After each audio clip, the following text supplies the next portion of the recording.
Since releasing my new book, The Plant Paradox, I've been hearing a lot of backlash from nutritionists, of all people. Now, you'd think that nutritionists would want to hear about new research and discoveries, but here's the thing. A lot of my research flies in the face of their expensive and bad advice. So today I want to set the record straight by sharing 5 lies your nutritionist might be telling you. And even if you don't see a nutritionist on a regular basis, you've probably heard and believed at least one of these things. So pay attention. Number 1, eat your fruits and veggies. Sounds good, doesn't it? Lots of sugary, delicious fruit with vegetables as an afterthought. After all fruits and veggies are created equal, right? Absolutely wrong. In fact, fruit is full of sugar.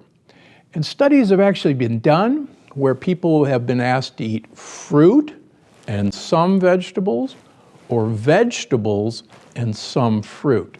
And guess what? The people who ate the fruit had much more diabetes. The people who ate the vegetables and a little bit of fruit didn't get diabetes. So fruit and vegetables are not equal. Instead, make your mantra, eat a lot of veggies and a few in-season select fruits. And remember, if it's got seeds, it's a fruit, not a vegetable. Focus on leafy greens, cruciferous vegetables like broccoli or cauliflower, tubers and mushrooms. And enjoy fruit, especially high polyphenol in-season fruit like berries, but as a treat. Number 2, eat whole grains every day. This couldn't be further from the truth. In fact, traditional cultures that eat grains and rice eat de-hulled grains. Why? Well, by removing the hull, they're removing the most lectin-dense part of the grain, making it easier for their body to digest. But even white rice and white flour isn't that great for you. And if you're going to have breads, make sure they're raised with yeast or sourdough starters. And think of bread or rice as a way of getting healthy fats into you. So instead, skip whole grains and starches designed to fatten you up. And if you're craving a carb, try sweet potatoes or lectin-free seeds like millet or sorghum. These have no hulls, and they're a great stand-in for traditional rice and whole grain dishes. You'll love them. Number 3, a low-fat diet is best.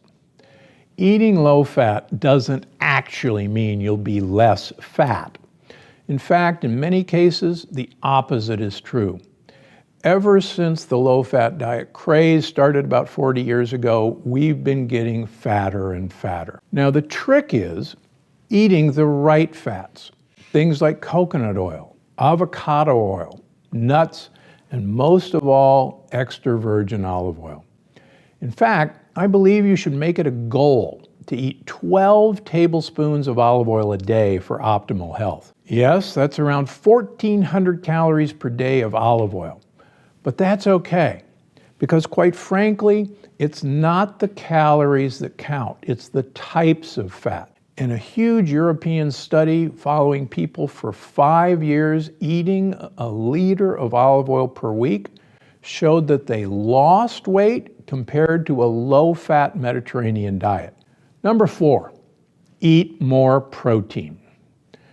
America has a protein problem, but it's not what you think. The truth is you're not eating too little protein. You're probably eating much too much. You don't really need animal protein, but if you must eat it, use only about 3 to 4 ounces of animal protein per day. That's about 2.5 eggs. That's about a can of tuna or sardines. The rest of your protein should come from the plants you eat. Why? Think about it. A gorilla and a horse have far more muscle than you and I could ever possibly achieve, and yet all they eat is leaves and grass. Number 5, you need to eat 5 to 6 meals per day every day. I know being hungry is no fun, but guess what? Your body was designed to be hungry. So what am I talking about? Thousands of years ago, your ancestors didn't just walk to the refrigerator to get food. They had to hunt for it or gather it. That meant sometimes they'd eat 5 times a day, and most times they wouldn't eat at all. It all depended on the availability of their food. So eating 4, 5, even 6 meals a day is a little ridiculous because it's not the way your body was designed. Instead, try intermittent fasting.